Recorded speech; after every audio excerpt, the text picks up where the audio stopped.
This video is going to cover the topic of common factors and multiples. Be sure the date and topic are at the top of your page. The essential question for this video is, what are some examples of when we might use common multiples and common factors?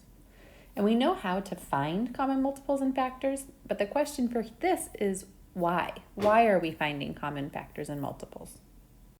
And we're going to go ahead and just make a little reference list for us to know when we use factors and multiples. We use them a lot when we work with fractions. As I'm sure many of you know, we look for greatest common factors when we're trying to simplify fractions. So I'm going to put that on the factors side. And we use least common multiples when we're trying to find common denominators when we need to add and subtract fractions, right? So we use them in the context of fractions a lot. But that's not necessarily enough for us, right? There's got to be more, right? There has to be more reasons for us to know factors and multiples than just doing fractions in math class. And we see factors kind of in the quote-unquote real world when we have like multiple items and we're trying to group items together, right, into kind of identical groups. I'll show you an example of that in a moment, but that's how we can see factors. And multiples appear in our everyday real world lives when we're trying to find out when two or more events happen simultaneously, when things kind of match up. So we use factors and multiples for more than just fractions, and I'll show you some examples of these two kind of categories of examples here going forward. Make sure you record everything here, of course, in your notes. Here's your first example, and I do want to see that you've recorded the actual question on your page, so you can grumble in your head, but I do want to see that, so you have that as a reference going forward. But it says senators are elected every 6 years and presidents are elected every 4 years. In the year 2020, Oregonians voted for a senator and a president. In how many years will both these positions, that should say be, on the ballot again?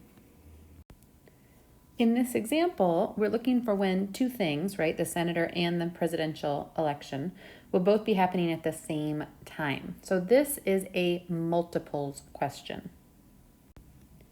And since we just want to know when it happens again, like the next time, we're looking for the least common multiple.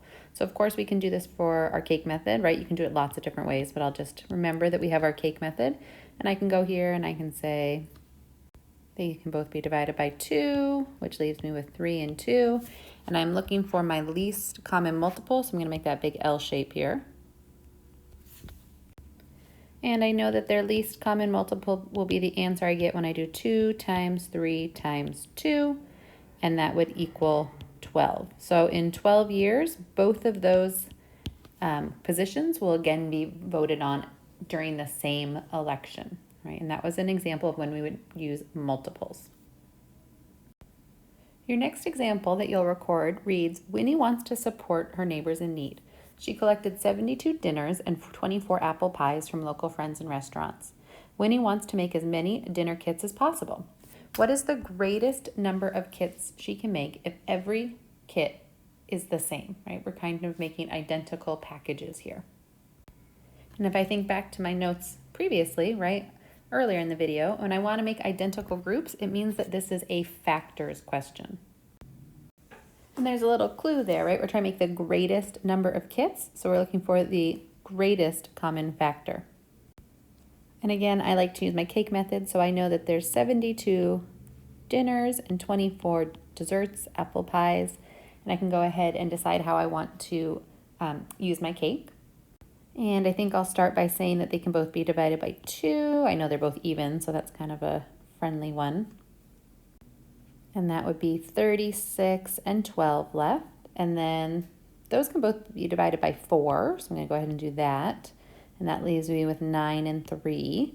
And sometimes people think that that's the end of the road, right? But 9 and 3 are both divisible by 3, so I'm going to just keep going.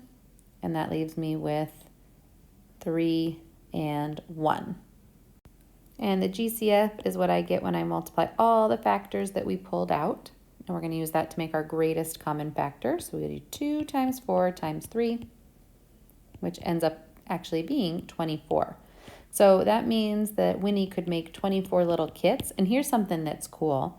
This last row right here, let's see if I can kind of point to it here, right here and right here, the last tier of my cake actually tells me what's inside each kit. So remember, this was 72 dinners. We ended up with 3 dinners in each one. And this was 24 pies, and we ended up with 1 at the bottom, so 1 pie. So we can figure out that there's 24 kits and 3 dinners in each one and 1 pie in each one. So that's kind of a cool thing about the cake method. You end up knowing a little more information. And here's a third example for us to try together. If there's a corner near my house, right, there's a MAX train that comes about every 25 minutes, and then there's a bus that comes every 15. My question is, in how many minutes will they both arrive together? And I want you to take a moment and decide whether you think this is multiples or factors. Hopefully you thought about multiples, because we're trying to see when something's both happening, right? Something is happening simultaneously. So we're looking for the first time they show up together. So go ahead and find the least common multiple of 25 and 15. Go ahead and pause the video to try it for yourself, and then we'll see how you did.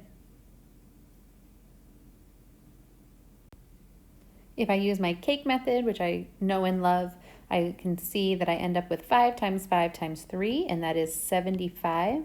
So every 75 minutes, they'll both show up outside my house. They'll both be at the corner at the same time. And I'll leave you with one to try for yourself. So this one's your turn. Jake has 16 red flowers and 24 yellow flowers. He wants to make as many identical bouquets as possible. What is the greatest number of bouquets he can make? So you'll want to decide if this is factors or multiples, and then you'll want to go ahead and solve that using whatever strategy, cake method or not, that works best for you. And be sure when you're showing your notes that that is clear and visible for me. That's what I'll be looking for, in addition to everything else recorded in your spiral. Remember that the essential question for this video was, what are some examples of when we might use common multiples and common factors? And hopefully you'll see now that it's not just something we use in math class with fractions, but there are some real world examples and applications for this.